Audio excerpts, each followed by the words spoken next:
What's up, Crayk Closed fam? We're here at our new listing in South Jordan, Utah.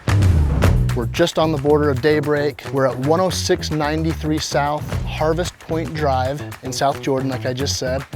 This beautiful home has 5 bedrooms, 4 baths. It's just under 3,500 square feet. Has its own complete mother-in-law apartment in the basement with a separate kitchen and laundry. Now this home has a ton of the amenities of Daybreak, but without the HOA payment, which is awesome. It also has roughly $14,000 worth of solar panels on the roof that are completely paid off. That's gonna reduce your energy bill by over 90% from what I hear. As we come in the home, you notice these beautiful natural wood banisters, super high ceilings, which makes it feel nice and open in here. Here on the main floor, we've got a half bath here.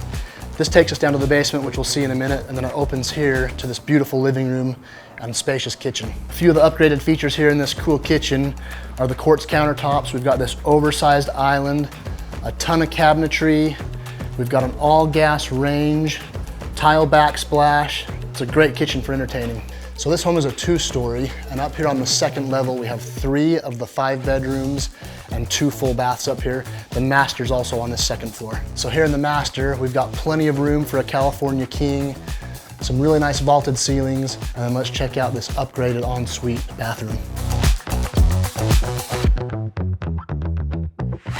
And this home has a ton of storage. As we come down here into the basement, over here we've got cold storage, 1 of the 2 bedrooms here in the basement, and even more storage under the stairs over here. Like I mentioned, this house is basically 2 homes in 1.